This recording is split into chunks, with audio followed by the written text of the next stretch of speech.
So Srikanth విశ్వ గారు, మిమ్మల్ని కూర్చునే లోపే నిలబెట్టేస్తున్నాం, మళ్ళీ మీరే మాట్లాడాలి. థ్యాంక్ యూ అండి. నందమూరి అభిమానులకు, కళ్యాణ్ రామ్ గారి అభిమానులకి అందరికీ నమస్కారాలు, కృతజ్ఞతలు. నేను ఒకే ఒక్క నిమిషం మాట్లాడతాను.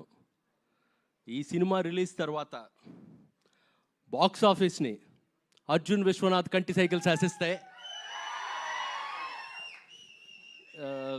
ఈ సినిమాకి పనిచేసే అవకాశం ఇచ్చిన కళ్యాణ్ రామ్ గారికి,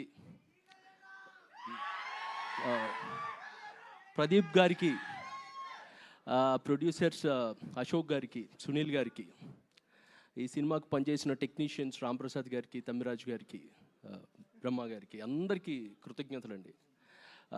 madam, it's an honour working with you, interacting with you. It's an honour writing lines for you madam. Thank you అండి. ఈ ఒక్క విషయం చెప్పి నేను చాలా షార్ట్గా ముగిస్తాను. ఎప్పుడైనా ఒక రైలు కదులుతూ మనకు కనపడితే బోగీలన్నీ కదులుతున్నట్టు కనిపిస్తుంటాయి మనకి, కానీ ఆ బోగీలు కదలవు. ఆ బోగీలను కదిలించే ఒక ఇంజిన్ ఉంటుంది ముందు, that is the driving force. ఈ సినిమాకి డ్రైవింగ్ ఫోర్స్ మా హీరో కళ్యాణ్ రామ్ గారు. He is the driving force behind everything. మమ్మల్ని మోటివేట్ చేసి ఆయన కమిట్మెంట్తో, ఆయన కన్విక్షన్తో మమ్మల్ని అందరినీ ముందుకు నడిపించారు. Thank you sir, thank you very much. That's all అండి. Thank you all. Thank you అండి, థ్యాంక్ యూ సో మచ్. అలాగే ప్రొడ్యూసర్ అశోక్ వర్ధన్ ముప్ప గారిని మాట్లాడవలసిందిగా కోరుతున్నాం.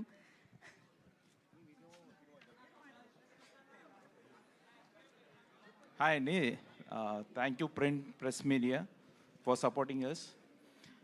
ఫస్ట్ ఆఫ్ ఆల్, ఈ ఫిలింలో మాకు మేడం గారు ఒప్పుకుంటూ చేయటం చాలా